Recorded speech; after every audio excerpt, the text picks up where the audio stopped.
Hello friends, स्वागत है आप लोग का एनसीईआरटी जोन में। लुसेंट ऑब्जेक्टिव का नेक्स्ट टॉपिक हम डिस्कस कर रहे हैं। एंशिएंट हिस्ट्री हम अभी डिस्कस करें।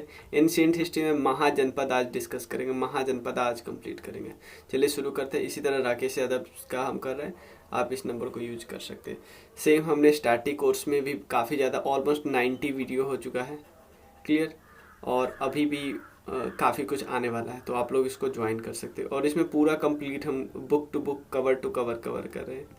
चलिए, तो सबसे पहले हमें ये थोड़ा बहुत पता चलना चाहिए कि 16 महाजनपद है, क्लियर। 16 महाजनपद है। और एक और चीज़, हम लोग एक यूट्यूब पे लाइव डेली का करने का कोशिश करते हैं 7 PM पे। आप लोग आना ज़रूर, क्लियर। अभी मैं शेड्यूल करूँगा आज के क्लास के लिए, कल अच्छा गया तो ये हमारा डेली होगा। चलिए ध्यान देना। The Indian king who oppose Alexander. किस इंडियन किंग ने एलेक्जेंडर को अपोज किया था? किस इंडियन किंग ने एलेक्जेंडर को अपोज किया था? तो एलेक्जेंडर के बारे में थोड़ा बेसिक बात हम डिस्कस कर लेते हैं। एक समय पूरी दुनिया में चल रहा था कि ईरान ज़्यादा मजबूत है या ग्रीक। ईरान ज़्यादा मजबूत है या ग्रीक। ईरान वर्सेस ग्रीक चल रहा था। तो ग्रीक के एक किंग थे फिलिप। फिलिप के बेटे ने क्या किया? फिलिप के बेटे थे एलेक्जेंडर। एलेक्जेंडर ने क्या किया? ईरान को सबसे पहले कोलैप्स किया। तो अब पूरी दुनिया में सबसे ज़्यादा पावरफुल था वो था ग्रीक, क्लियर। एलेक्जेंडर जो थे, एलेक्जेंडर कहाँ से बिलोंग करते थे? मैकेडोनिया से बिलोंग करते थे। तो इतना सब कुछ अब और उधर के लोगों को हरा चुके हैं, उधर के राज्य को हरा चुके हैं, तो इसका तो मन तो जरूर करेगा कि चलो हम इंडिया चलते हैं। तो इंडिया आया तो जरूर, लेकिन इंडिया में दो लोगों को तक्षशिला वगैरह पे पहले ही हरा दिया। तक्षशिला वगैरह को हराया नहीं, तक्षशिला ने देखा यार ये तो पूरे दुनिया को हरा चुका है। तक्षशिला या हम बोल सकते हो अम्बिसार, इन दोनों ने सोचा कि यार ये तो पहले ही इन दोनों को हरा, पूरी दुनिया को हरा चुका है, तो हम क्या करें, हम सीधे हार मान जाते हैं।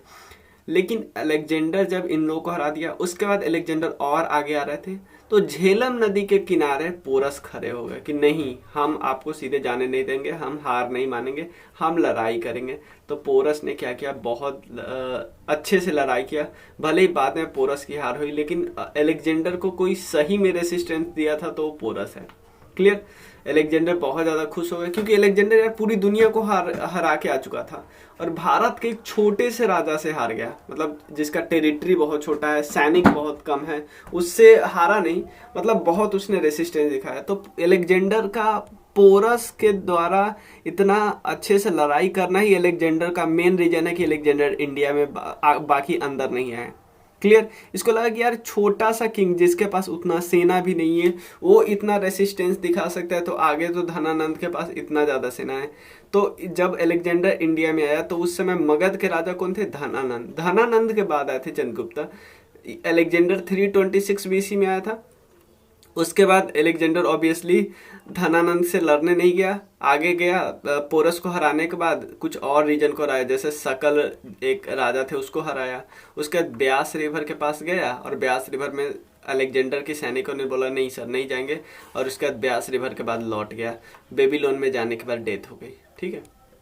चलिए, तो पोरस ने वो किया था, ध्यान देना। Ancient name of north Bihar. North Bihar का एंशिएंट नेम क्या था? देखो, मैंने आपको बताया था टोटल 16 महाजनपद थे। 16 महाजनपद थे टोटल महाजनपद। 16 महाजनपद में से सिर्फ 3 महाजनपद था जो बिहार में था, ध्यान देना। 16 महाजनपद में 3 महाजनपद बिहार में था। वो 3 कौन कौन है? मगध, बज्जी और अंग। मगध, बज्जी और अंग। मगध, बज्जी और अंग। तो आप देखो इसमें से ऑप्शन कौन है? एक ऑप्शन है वज्जी, बाकी तो ऑप्शन ही नहीं है। सुरसेना नहीं है, वत्स नहीं है, अवंती नहीं है। समझ में आना? ये तीनों तो अलग है, ये तीनों बिहार में, इवन नॉर्थ बिहार तो छोड़ो, ये तीनों बिहार में ही नहीं है। समझ में आना? तीनों बिहार में नहीं। मैं आपको मैप दिखा देता हूँ। बिहार में, क्योंकि वत्स आपको यहाँ पे देखते हो, अवंती आप यहाँ पे देखते हो, सुरसेना आप यहाँ पे देखते हो, ये तीनों तो बिहार में, यही तीनों है। तो नॉर्थ बिहार या साउथ बिहार यही है ना। याद रखो कि 16 महाजनपद में से 2 महाजनपद करेंटली इंडिया का पार्ट नहीं है, मतलब जो इंडिया के प्रेजेंट बाउंड्री है ना उसका पार्ट नहीं था। एक खम्बोजा और एक गांधार, ये पाकिस्तान और पाकिस्तान अफगानिस्तान बॉर्डर के पास है ये दोनों, ठीक है ना। चलिए आगे चलते हैं। ठीक, उसके बाद in India the earliest capital of Magadh kingdom. देखो मैं बताता हूँ, बज्जी जो टोटल 8 क्लेन में बटा था। ये काफ़ी ज़्यादा ऐसा नहीं थे, जो जितने भी बाकी राजा थे ना वो काफ़ी ऑटोक्रेट थे, लेकिन ये ऑटोक्रेसी नहीं था, ये रिपब्लिक था, डेमोक्रेसी यहाँ पे बहुत ज़्यादा था। क्लियर। ये टोटल 8 क्लेन में टूटा था, जिसमें ज्ञानंत्रिका क्लैन इसी का पार्ट है, ज्ञानंत्रिका क्लैन, लिच्छवी क्लैन, ये सब आप इसी का पार्ट मान लेते हो, ये सब बज्जी का ही पार्ट था। ठीक है। इन एंशियंट इंडिया अब एक चीज और बता, जो वैशाली के बारे में जो आप रिपब्लिक सुनते हो वो भी इसी का पार्ट था। ठीक है। In ancient India the earliest capital of Magadh kingdom. देखो मैंने बताया क्या था, देखो 16 महाजनपद थे ऑलमोस्ट 600 बीसी के आसपास, 16 महाजनपद 600, लेकिन ऑलमोस्ट 500 बीसी के आसपास सिर्फ 4 बचे थे जो काफी ज्यादा मजबूत थे। अब क्वेश्चन होता है 4 कौन बचे थे, याद रखो, एक तो मगध जरूर होगा, दूसरा कौन होगा, कौशल, वत्स और अवंती, MKVA। ठीक है। मगध, कौशल, वत्स, अवंती, मगध, कौशल, वत्स, अवंती। एक बार मैप में देख लेते कौन कौन बचा था। मगध जो पावरफुल बचा था, मगध, कौशल, वत्स और अवंती, ये चारों के चारों पावरफुल बचे थे, मगध, कौशल, वत्स, अवंती। लेकिन कुछ समय बाद इन चारों में से जो सबसे पावरफुल उभरा वो था मगध। क्यों उभरा वो तो हमें पता ही है, बहुत सारे रीजन है उसके। ठीक है ना। तो मगध के बारे में हम यहाँ पे डिस्कस करते हैं, जो सबसे उभरा वो मगध था। तो मगध ऐसा नहीं एक ही राज्य बनाया था, तो यहाँ पे आपसे पूछा जाए सबसे पुराना कैपिटल कौन सा है। देखो तो मगध के कैपिटल की बात करें, स्टार्टिंग में कैपिटल था राजगिरी, राजगीर या राजगिरी बोलते हैं। राजगिरी एक्चुअली कैपिटल जो था वो बिंबिसार ने बनाया था। आप बोलोगे भैया बिंबिसार कौन है, भाई मगध के पहले राजा, मगध के पहले राजा कौन थे, बिंबिसार। ठीक है। किस डायनेस्टी से बिलोंग करते थे, हरियंक डायनेस्टी से बिलोंग करते थे। बिंबिसार को सेनिया बोला जाता है, क्योंकि पहली बार किसी ने स्टैंडिंग आर्मी रखी थी। ठीक है ना। और बिंबिसार को फिर उसके बेटे अजातशत्रु ने मार दिया, और उसके बाद अजातशत्रु राजा बना था बिंबिसार के बाद। तो मगध का सबसे पहला कैपिटल राजगीर किसने बनाया, बिंबिसार ने। उसके बाद इसको कैपिटल बनाया पाटलिपुत्र को किसने, उदयायन ने। उदयायन भी इसी डायनेस्टी से बिलोंग करता था, हर्यंक डायनेस्टी से। उसके बाद कौन सा कैपिटल बना, उसके बाद वैशाली को कैपिटल बनाया गया, किसने, शिशुनाग ने बनाया। शिशुनाग किस डायनेस्टी से, ऑब्वियसली शिशुनाग डायनेस्टी से। हर्यंक डायनेस्टी के बाद जो नेक्स्ट डायनेस्टी वो कौन थी, शिशुनाग। तो शिशुनाग ने क्या किया, अपना कैपिटल वैशाली बना लिया। लेकिन फिर से काल अशोक आए, काल अशोक फिर से क्या कैपिटल बना लिए, काल अशोक बना लिया पाटलिपुत्र को फिर से। तो 1 पहले नंबर पे, सेकंड पाटलिपुत्र, फिर वैशाली, फिर लौट गए 4th नंबर पे, फिर वैशाली, उसके 4th नंबर पाटलिपुत्र, उसके बाद पाटलिपुत्र आ गई थी। ठीक है। When Alexander invaded India, who were the ruler of Magधा? Magadh के रूलर कौन थे? ऑब्वियसली धनानंद थे, धनानंद, तो नंद डायनेस्टी, धनानंद। देखो ये एक्चुअली हर्यंक डायनेस्टी आए जो थे, जो हर्यंक डायनेस्टी आई थी वो थोड़ा पहले थी। जैसे मैं आपको थोड़ा टाइमलाइन आपको बताता हूँ।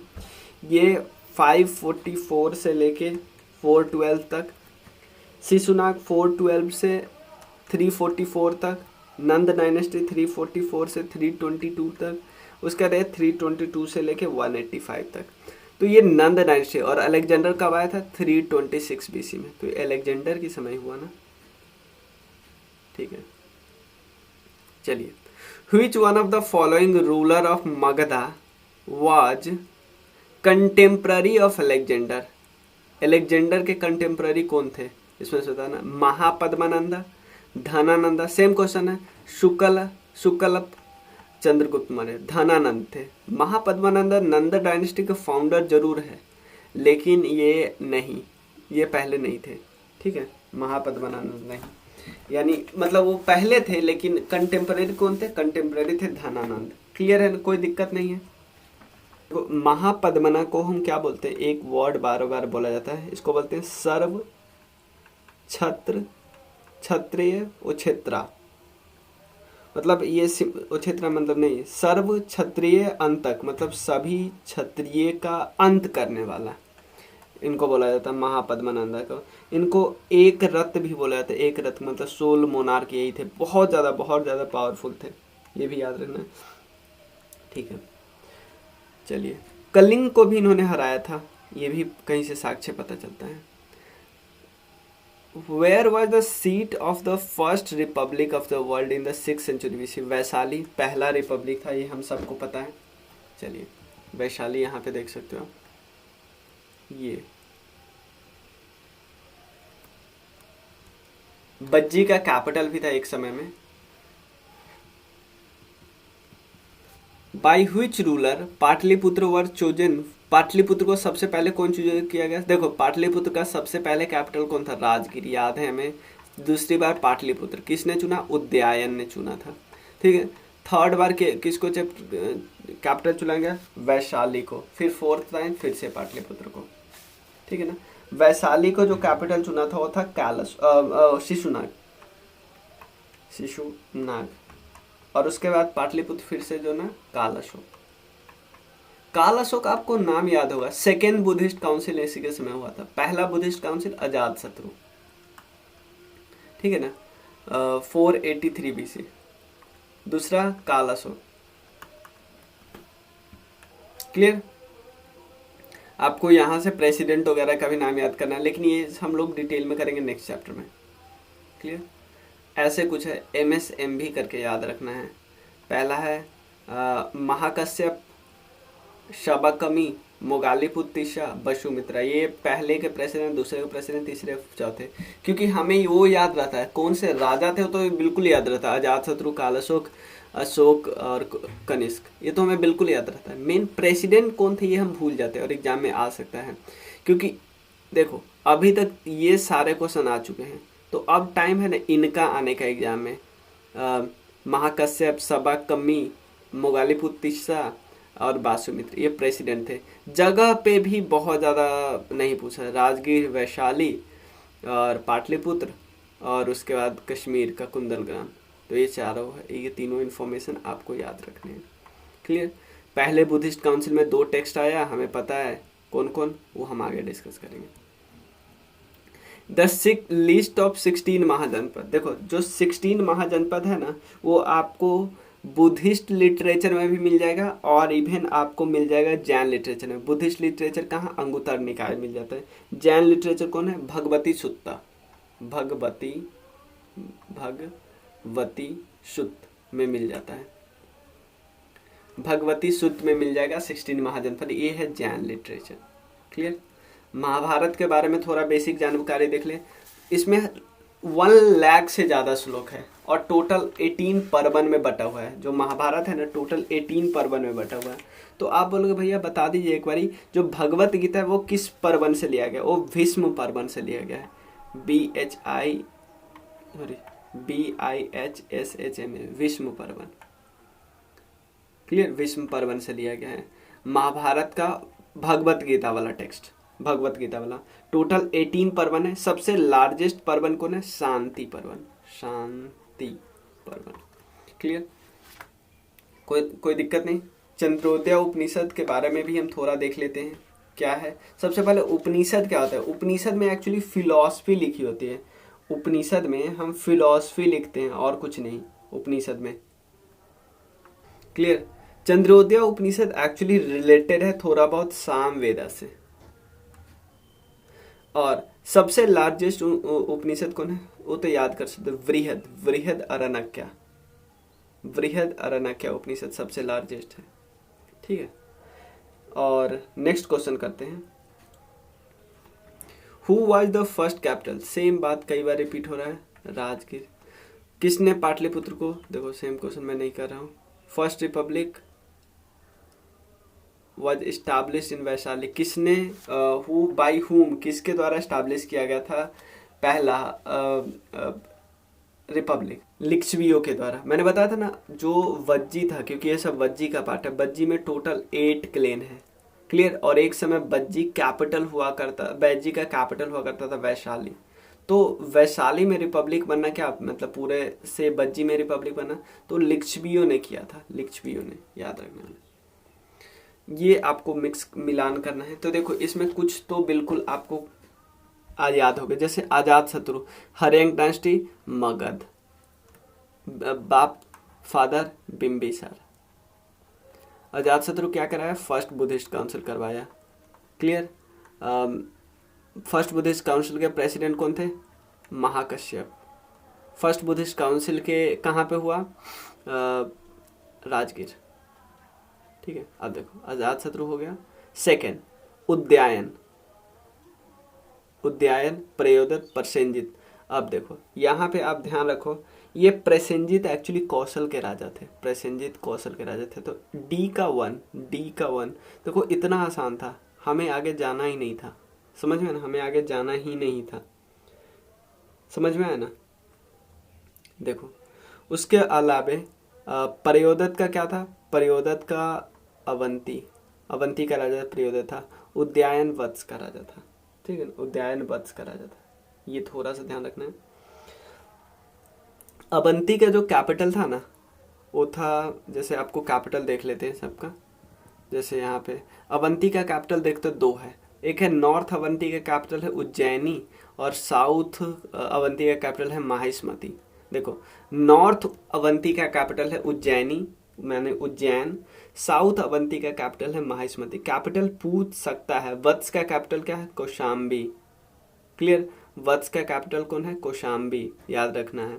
बज्जी का कैपिटल कौन है, वैशाली। मल्ला का कैपिटल कौन है, कुशीनगर, कुशीनगर वही जगह मल्ला का कैपिटल है, यानी जो महात्मा बुद्ध का महापरिनिर्वाण हुआ है वो एक कैपिटल में हुआ है, याद रखना है, क्लियर, कैपिटल में हुआ है। चलिए आगे चलते हैं।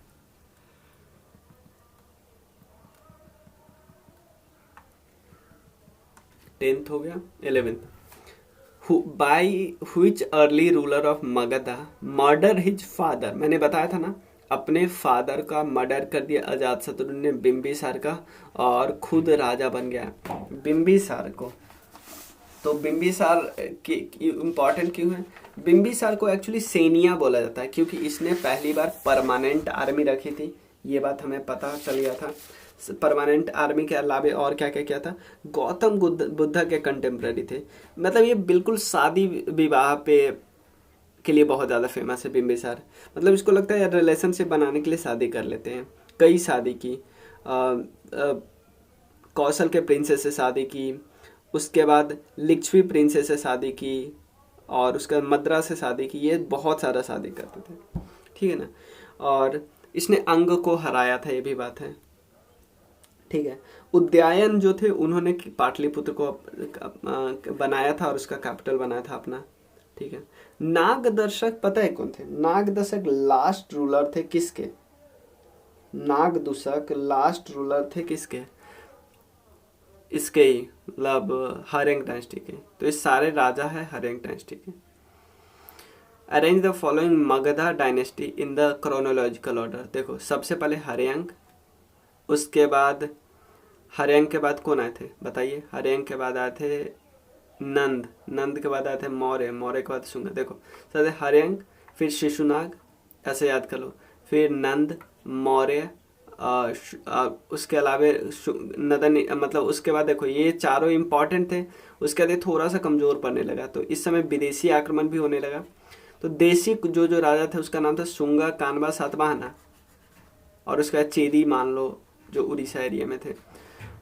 उसका विदेशी कुछ लोग थे जैसे इंडो ग्रीक, पार्थियंस और कुषाण, ये सब इंडो ग्रीक, पार्थियंस, शका, कुषाण। तो ये चारों विदेशी थी, फॉरेनर थे। ये इंडियन थे, शंगा, कानबा, सातवाहना, चेदी, शंगा, कानबा, सातवाहना, चेदी, ठीक है ना। तो ये तो सबसे बाद में होगा, दो तो सबसे बाद में होगा, तो आंसर यही है। तो ये दोनों, तो पहला कौन है, पहला है 4, ठीक है ना। तो ये से भी कर सकते थे। महापद्मना situated on the bank of river Godavari. Sorry, कौन सा महाजनपद किस रिवर के, गोदावरी रिवर के किनारे था? कौन सा महाजनपद गोदावरी रिवर के किनारे था, ये आपसे पूछा जा रहा है। देखो यहाँ पे आपको दिखाता हूँ, ये जो है ना अश्मका, ये एक्चुअली गोदावरी रिवर के किनारे है, ठीक है ना। अश्मक गोदावरी रिवर के किनारे है, और यहाँ पे इसका कैपिटल लिखा है अश्मका, प्रतिस्थान और पैठान, लेकिन यहाँ पे लिखा है प्रद्युम्नपुर। दोनों थोड़ा देख लेना, इसको ज़्यादा देख लेना, इसको छोड़ दो। पता है कहीं कहीं पे अलग अलग टेक्स्ट में अलग अलग कैपिटल दिया रहता है। एक देख लो, अशाक या अश्मक बोलते हैं, यहाँ पे स्पेलिंग थोड़ा मिस्टेक है। नंद डायनेस्टी के फाउंडर महापद्मना, देख लिए। Which of the following dynasty ruling over the north India at the time of Alexander. Alexander जब इन्वेड किया तो उस समय नॉर्थ इंडिया यानी मगध पे राजा कौन कर रहे थे? नंद। नंद का कौन? धनानंद। कब? 326 बीसी में। एलेक्जेंडर को हरा, मतलब रेसिस्टेंस किसने दिया? पोरस ने। उस लड़ाई को क्या बोलते हैं? Battle of Jhelum, battle of Vitasta, battle of Hydaspes. सब पे क्वेश्चन आ चुका है अलग अलग नाम से। झेलम, बितास्ता, हैदर पास उसी को ग्रीक में बोलते हैं, और उसका एंशिएंट नाम था बितास्ता, अभी का नाम है झेलम, बस इसीलिए तीनों नाम है। Who among the following was not a contemporary of other three? कौन कंटेम्प्रेरी? देखो मिलिंद तो बाद में आए थे ना भाई, बिंबिसार, गौतम बुद्ध, प्रसेनजित, ये सब आपस में कंटेम्प्रेरी थे, लेकिन मिलिंद तो आप, मिलिंद से याद है, मिलिंद पन्हु आपको याद है? मिलिंद पन्हु इंडो ग्रीक थे, इंडो ग्रीक तो इवन मौर्य के बाद आया था ना, मौर्य के बाद आया था इंडो ग्रीक, ठीक है। मिलिंद पन्हु आपको किताब याद होगा, ठीक है। मिलिंद पन्हु किताब है, दो लोगों के बीच का डिस्कशन है, मिलिंद के बीच और इसके बीच। मिलिंद का पहले नाम था मिनांडर, और इसके बीच एक बुद्धिस्ट संत थे नागसेना। तो नागसेना गए मिलिंद को कि भाई तुम क्या करो, बुद्धिज्म को अपना लो। तो मिलिंद बार बार, बहुत क्यूरियस बंदा था, तो बार बार क्वेश्चन पूछता था अबाउट रिलीजन, अबाउट सब कुछ पूछता था, तो बहुत अच्छे से जवाब दे रहे थे नागसेना। उसके बाद इसने अपना लिया बुद्धिज्म। तो इसीलिए, क्योंकि एक राजा के द्वारा अपना लेना किसी रिलीजन को बहुत बड़ी बात होती है। इसके बाद नागसेना ने उस पर किताब लिखा कि Milind Panha. Between which of the following ancient town, Taxila कहाँ पे लोकेटेड था? इंडस एंड झेलम रिवर के बीच में, ठीक है ना। तक्षशिला जो टाउन है, तक्षशिला जो यूनिवर्सिटी जो थी, वो इंडस और झेलम रिवर के किनारे, ठीक है। तो मिलते हैं नेक्स्ट लेक्चर में, हम डिस्कस करेंगे जैनिज्म और Buddhism. Thank you so much. देखो 3-4 क्वेश्चन जो सिंपल रिपीट हो रहा था उसको मैंने सिंपल बता दिया, क्योंकि उसका इन्फॉर्मेशन मैंने पहले बता दिया था, ठीक है। सेम इन्फॉर्मेशन बार बार बताते, देखो बताना जरूरी है, मैं कई बार बता दे भी देता हूँ, लेकिन सेम इन्फॉर्मेशन कई बार एक ही वीडियो में डिस्कस करें तो वो थोड़ा अजीब लगेगा ना, ठीक है। तो इस नंबर पे आप मैसेज कर लेना, 1 सेकेंड, 9582062485। मिलते हैं। Thank you so much.